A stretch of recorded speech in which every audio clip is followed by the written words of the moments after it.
अस्सलाम वालेकुम व्यूवर्स, उम्मीद करती हूँ कि आप सब खैरियत से होंगे। मैं भी अल्हम्दुलिल्लाह ठीक हूँ। आज जो रेसिपी मैं आपके साथ शेयर करने लगी हूँ ये है गाजर का हलवा या गजरेला। इसके इंग्रेडिएंट्स जो चाहिए वो आप देख सकते हैं। क्योंकि मैं ये बहुत ज़्यादा मिक़दार में बनाने लगी हूँ तो इसलिए मुझे ये ज़्यादा चाहिए।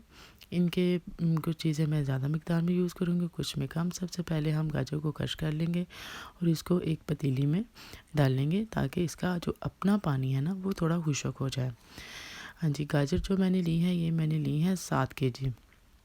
7 किलो गाजर में मैंने 7 किलो ही दूध यूज़ करूँगी। सबसे पहले हमने ये सारी गाजरों को इसमें डाला है और उसके बाद मैंने ये लिया छोटी इलायची। ये थोड़ी ज़्यादा मिक़दार में लीजिएगा ताकि इसकी जो खुशबू है वो इसमें जाए, क्योंकि इसकी खुशबू बहुत प्यारी होती है और वो भी बड़ी प्यारी सी आती भी है काटे हुए। हाँ जी, ये देखिए सबसे पहले मैंने गाजर में ये इलायची डाल के तो मैंने इसको पकने के लिए रख दिया। उसके बाद मैंने इसमें डाला है बटर। बटर को मैंने लिया है जी 2 बार मैंने बटर ली है जी। और आप इसमें देसी घी भी यूज़ कर सकते हैं, चाहें तो खोया भी यूज़ कर सकते हैं, लेकिन मैं इसमें ज़्यादा दूध का इस्तेमाल करूँगी। ये देखिए जी, मुझे थोड़ा बटर कम लगा है तो मैं थोड़ा और बटर यूज़ कर रही हूँ, चूँकि मैंने आपको बताया है कि मैंने थोड़ा ज़्यादा मिक़दार में बनाना है।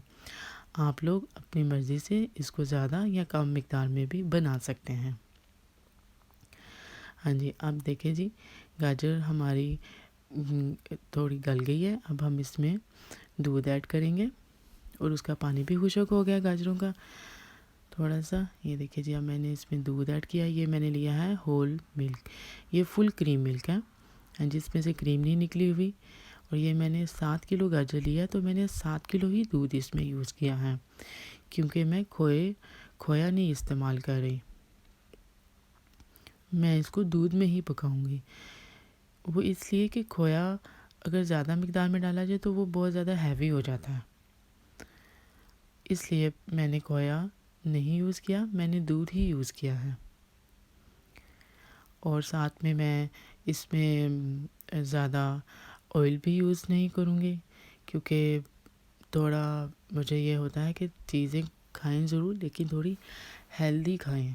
अगर हम इसमें बहुत ज़्यादा ऑयल यूज़ कर लेंगे या बहुत ज़्यादा देसी घी का इस्तेमाल करेंगे या बहुत ज़्यादा खोया भी डाल लेंगे फिर दूध भी डालेंगे तो वो बहुत ज़्यादा थिक हो जाएगा।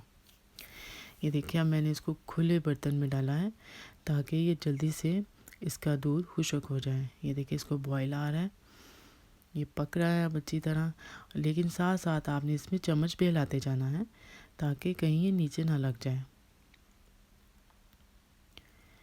ये देखिए जी, हमारा दूध काफ़ी हद तक खुश्क हो गया है। चीनी आप कभी भी पहले यूज़ ना कीजिएगा। कोई भी मीठी चीज़ बनाएं तो चीनी कभी भी पहले यूज़ नहीं करनी चाहिए। चीनी हमेशा से जब पकने के करीब हो तब यूज़ करते हैं, और मैंने इसमें 1 किलो चीनी यूज़ की है। थोड़ी सी चीनी मैंने पहले डाली थी और बाकी की चीनी मैंने अब डाली है। ये देखें जी, ये हमारा दूध अब अच्छी तरह इसमें खुश्क हो रहा है और गाजरों की भी इनकी शेप चेंज हो गई है। ये देखिए, अब काफ़ी हद तक खुश्क हो गया, लेकिन इसमें बार बार चम्मच ज़रूर हिलाते जाएं क्योंकि ये नीचे ना लगे। इसके बाद मैंने इसमें मेवे ऐड किए हैं।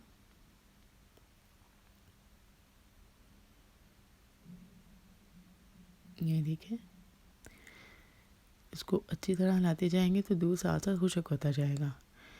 क्योंकि मैंने खोया नहीं यूज़ किया तो मैंने इसमें होल मिल्क यूज़ किया है, वो फुल क्रीमी ही होता है। ये अब मैंने इसमें क्रश किए हुए बादाम डाल रही हूँ। वैसे तो ये किए हुए भी मिल जाते हैं, लेकिन आप खुद से भी कर सकते हैं। ये मैं ज़्यादा मिक़दार में डालूँगी ताकि खाते हुए बहुत मज़े के लगते हैं और ये बड़े अच्छे भी लगते हैं। यूजुअली तो हम जब किसी शादी पे जाते हैं तो वो बहुत ठीक उन्होंने हलवा बनाया होता है, बहुत ऑयली होता है। अक्सर लोगों को ना ज़्यादा थिक हलवा नहीं पसंद आता, मुझे खुद भी नहीं आता ज़्यादा जिसमें बहुत ज़्यादा ऑयल हो, इसलिए मैंने थोड़ा कम यूज़ किया है, लेकिन इसके टेस्ट में कोई फ़र्क नहीं होगा।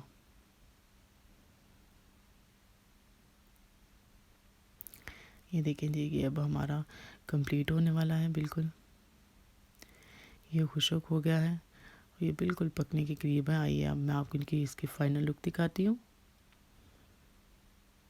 ये देखिए जी, ये मैंने इसको बाउल में निकाल लिया और इसके ऊपर मैं अब गार्निशिंग कर रही हूँ।